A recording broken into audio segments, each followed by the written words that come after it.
Welcome back to the channel, everyone. Have you ever shared a piece of good news with someone, only to sense a strange shift in the atmosphere?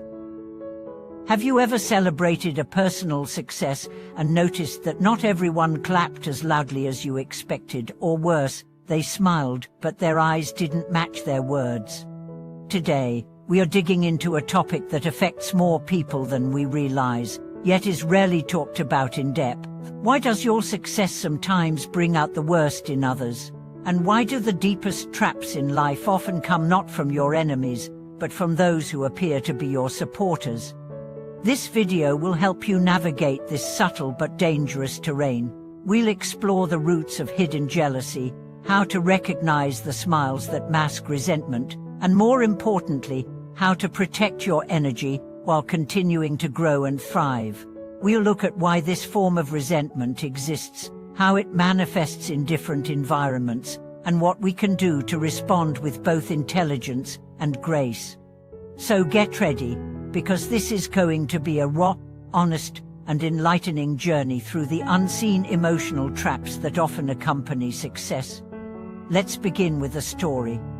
Charlie was a rising star in his company.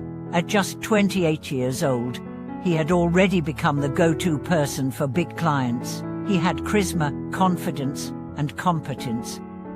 He wasn't just good, he was the best in his department. His promotions came fast, and so did the recognition. But with his rise, something else emerged, quietly and insidiously. A colleague, someone who had once been his closest lunch buddy, began acting differently. At meetings, he'd make subtle comment, "That's an interesting idea, but it might be too risky," or "I heard Jolly had help with that report." These were small barbs, disguised as constructive feedback. To outsiders, they sounded neutral, even supportive. But Charlie felt the cold undertones. Eventually, this colleague began taking Jolly's ideas and presenting them to senior management. Before Jolly had the chance, he would frame concerns in a way that made Jolly look unprepared, sowing doubt where there had been trust. By the time Jolly realized what was happening, his reputation had taken a hit. He had been ambushed not by competition, but by someone who pretended to support him. Why does this happen? The answer lies deep in human psychology. Most people are wired to seek stability and self-worth. When they see someone succeed, it often triggers a mirror want that reflects back their own insecurities, regrets, or sense of inadequacy. Instead of celebrating your success, they perceive it as a threat to their own identity. It's not about you, it's about the narrative they have of themselves. There's a term for this in psychology, social comparison theory. It explains how individuals determine their own social and personal worth based on how they stack up against others. If someone sees you excelling while they feel stuck, instead of being inspired, they may feel shame or envy. And when envy takes root, it can morph into quiet sabotage. And now, this doesn't just happen in the workplace. It happens among friends, in families, and even in romantic relationships. Sometimes, the people closest to you find it hardest to accept your growth. Your transformation forces them to confront their own lack of progress, and rather than rise with you, they may try to keep you where they feel comfortable with them.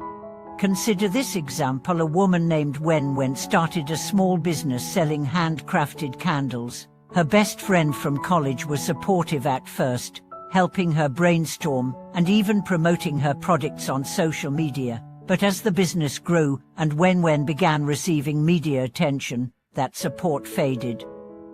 Her friend stopped responding to texts, avoided invitations, and later unfollowed her on social media. Wen was hurt. She had imagined that their bond was unbreakable, but beneath the surface, her friend's ego had been quietly wounded. She couldn't handle the fact that someone she saw as her equal had moved forward while she remained in the same place. So, how can we deal with this? First, we must learn to recognize the signs of false support. One sign is inconsistent behavior, when someone praises you in private but criticizes you subtly in public, or when their congratulations feel empty. Another sign is competitive one-upmanship, when every time you share something positive, they feel the need to counter it with their own story, turning the spotlight away from you. Watch for people who ask probing questions about your success, not out of curiosity, but to look for flaws.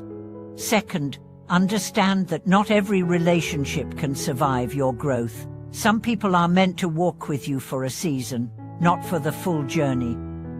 The higher you climb, the thinner the air becomes, and not everyone is willing or able to breathe at that altitude. It's not your job to shrink yourself to make others comfortable. Your success is not an insult to their stagnation. That said, we don't need to respond to resentment with hostility. One of the most powerful tools we have is empathy. Remember that behind jealousy is pain. People who resent your success are often wrestling with their own sense of inadequacy. When you realize it's not personal, it becomes easier to protect your peace without falling into the trap of bitterness. Let's talk about boundaries. Not everyone deserves access to your energy, to your plans, or your progress. Learn to be discerning about who you share your victories with. Celebrate publicly, but build quietly. Let your results speak for you, not your announcements. It's not about paranoia, it's about self-preservation. One practical strategy is what I call energy compartmentalization. It means allocating your energy based on trust. Your inner circle should include those who have proven they can celebrate you genuinely and without agenda. The outer circle, that's where you keep acquaintances who may not have earned full access to your journey. Another approach is radical self-acceptance. You don't need to apologize for evolving. You don't need to feel guilty for outgrowing people. Every step you take toward your higher self is valid. And every person who quietly exits your life as a result. That's part of the pruning. Trees shed leaves to survive the winter. You lose some people along the way, and that's okay. Let's revisit Jali. After months of emotional fatigue, he confronted the situation with clarity. Instead of trying to win back the false friend, he focused on building stronger relationships with those who had consistently supported him. He documented his work more thoroughly, spoke with intention during meetings, and began mentoring junior staff. His influence grew not because he fought harder, but because he chose peace over pettiness. What happened to the colleague? Eventually, the pattern of sabotage became obvious to others. Jali didn't have to retaliate. The truth surfaced on its own. People began to see the contrast between his consistency and the other's insecurity.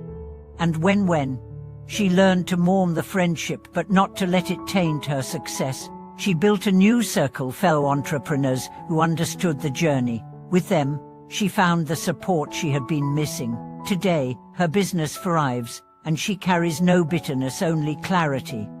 Life will always include people who celebrate your wins with clenched fists behind their backs, but it will also include those rare souls who clap the loudest, cheer the hardest, and love you through every season.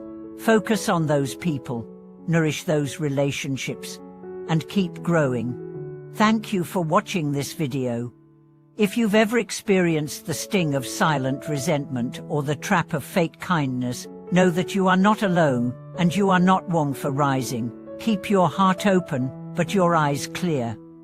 Share your thoughts and stories in the comments below, and let's continue building a community where real support thrives.